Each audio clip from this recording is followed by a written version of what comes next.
வீட்டுக்கு போட்டுருக்கீங்களா?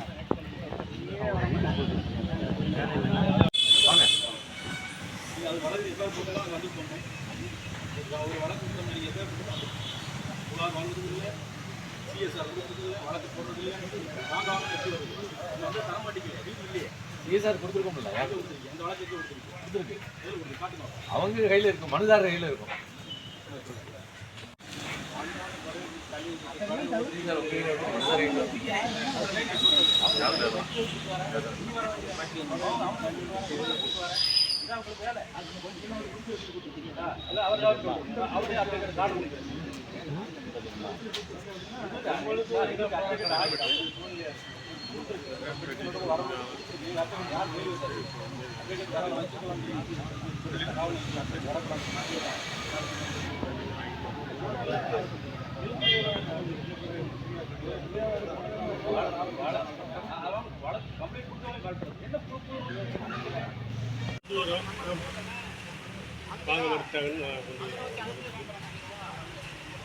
என்ன சொல்லுங்க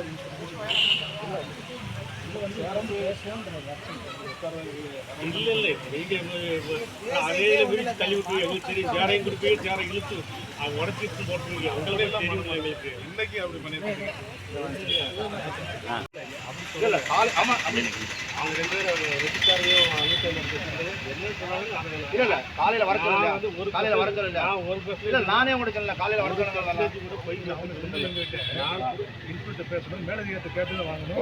ஆமா சார், மேலதிகாரத்தை கேட்டு காலையில வாங்கலாம்னு சொன்னோம். நாங்க என்ன சொன்னோம், மீட்டிங் போடணும் சார். மீட்டிங்ல பேசணும். காலையில வாங்க.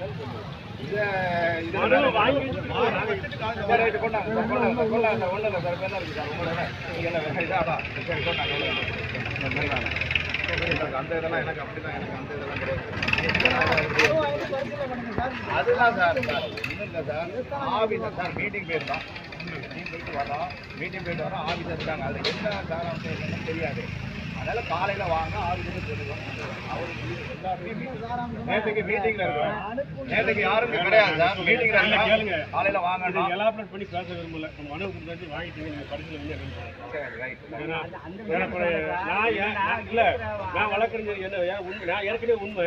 அது உண்மையை நான் நியாயப்படுத்தி நம்ம விவகாரத்தை பேச வேண்டிய வந்துடும். அதனால அதை விட்டுருங்க. இப்போ நீங்கள் மனு கொடுத்தாச்சு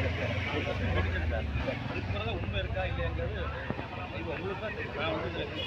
வாங்க மாட்டேன்.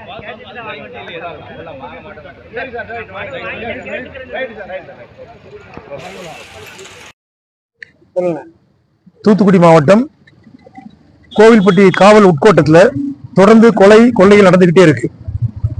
இதுக்கு அடிப்படை என்னன்னு பாத்தீங்கன்னா, இந்த வட்டாரத்தில் இருக்கக்கூடிய கஞ்சா மற்றும் சட்டவிரோத மது விற்பனை தான். இதை எல்லாருமே ஏத்துக்கிடுவாங்க, காவல்துறையும் ஏத்துக்கிறோம். ஆனா தடுத்து நிப்பாட்டுறதுக்கான எந்த முயற்சியும் நடக்கல. காரணம், காவல்துறையில் இருக்கிற சிலவங்க இந்த சட்டவிரோத மது விற்பனையாளருடைய கஞ்சா விற்பனையாளருடைய ஒரு கூட்டு இருக்கிறதுனாலதான் இது தொடர்ந்து நடந்துகிட்டே இருக்கு. இதை தடுத்து நிப்பாட்டுறதுக்கு எந்த முயற்சியும் அவங்க காவல்துறை எடுக்கப்படல. அதனால தடுத்து நிப்பாட்டணும். அதுமாதிரி கோவில்பட்டியில காவலர் எண்ணிக்கை கம்மியா இருக்கு, காவலர் எண்ணிக்கை அதிகப்படுத்தணும். உளவுத்துறையுடைய செயல்பாட்டை அதிகரிக்க வேண்டும். காவல்துறையுடைய அந்த காவல் நிலைய எல்லையை மறுவரையறை செய்து அதுக்கான முயற்சி எடுக்கணும். இப்படிப்பட்ட கோரிக்கைகளை வலியுறுத்தி கருத்துரிமை பாதுகாப்பு கூட்டமைப்பு சார்பாக வரக்கூடிய 23ஆம் திங்கட்கிழமை ஆர்ப்பாட்டம் அறிவிச்சிருந்தோம். இந்த ஆர்ப்பாட்டம் குறித்த மனுவை கொடுக்கறதுக்காக ஸ்டேஷனுக்கு வந்தோம். இங்க இருந்து 2 உதவி ஆய்வாளர் மனு வாங்கி பார்த்து நாங்க மேலதிகாரிட்ட கேட்டுதான் வாங்க முடியும்னு சொன்னாங்க. மேலதிகாரி இன்ஸ்பெக்டர் பேசினாங்க. அவர் அங்க என்ன பதில் சொல்லுவாருன்னா, என்னுடைய மேலதிகாரிட்ட கேட்டு தான் மனு வாங்க முடியுங்காரு. அப்போ சாதாரண மனு வாங்குறதுக்கு ஒரு அமைப்பினுடைய பிரதிநிதி மனு கொடுக்கும் பொழுது கூட பாத்தீங்கன்னா அமைப்பினுடைய வழக்கறிஞர் கூட வந்திருக்கிறாரு. இந்த மனுவை புறக்கணிச்சதை கண்டிச்சு நாங்க அமைப்பு சார்பாக கருத்துரிமை பாதுகாப்பு கூட்டமைப்பு சார்பாக இன்னைக்கு கிழக்கு காவல் நிலைய வாசல்ல மனுவை தரையில் வைக்கும் போராட்டம் அறிவிச்சிருந்தோம். அறிவிச்ச பிறகு பாத்தீங்கன்னா இப்ப அதிகாரிகள் காவல் நிலையத்துக்கு வெளியே அந்த ஆய்வாளர் நேரடியாக மனு வாங்கிட்டு போயிருக்கிறாரு.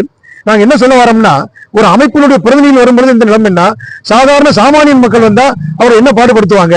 ஆகவே மாவட்ட அதிகாரிகளும் தமிழக அரசாங்கமும் இந்த மனு வாங்குற விஷயத்துல நீதிமன்றத்துடைய உத்தரவுகளை கராரா பின்பற்ற இந்த காவல் அதிகாரிகளுக்கு போதிக்க வேண்டும் கேட்டுக்கிறோம்.